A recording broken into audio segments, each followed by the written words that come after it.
اور جب بارش ہوتی ہے تو مردہ زمین کو نئے زندگی ملتی ہے، اس میں قوت رویدگی پیدا ہوتی ہے، لوگ اس سے فائدہ اٹھا کر کشت کرتے ہیں، جس کے نتیجے میں پھل غلہ سبزیاں پیدا ہوتی ہیں جو انسان اور دیگر جانوروں کی خوراک بنتے ہیں۔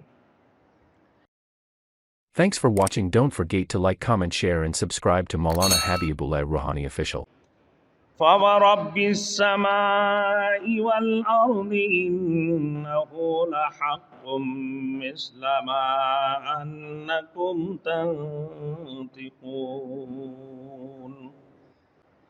صدق اللہ المولانا العظیم۔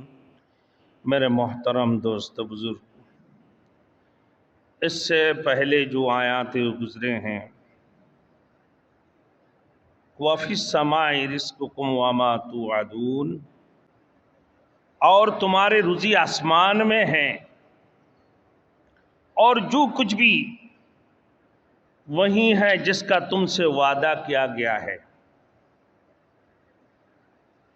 ظاہری آسمان میں آسمان کی طرف سے، ظاہری اسباب میں آسمان کی طرف سے بارش ہوتی ہے تو مردہ زمین کو نیا زندگی ملتی ہے۔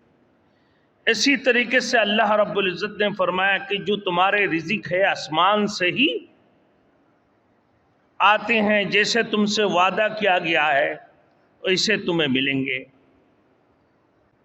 اور جب بارش ہوتی ہے تو مردہ زمین کو نئے زندگی ملتی ہے، اس میں قوت رویدگی پیدا ہوتی ہے، لوگ اس سے فائدہ اٹھا کر کشت کرتے ہیں، جس کے نتیجے میں پھل غلہ سبزیاں پیدا ہوتی ہیں جو انسان اور دیگر جانوروں کی خوراک بنتے ہیں۔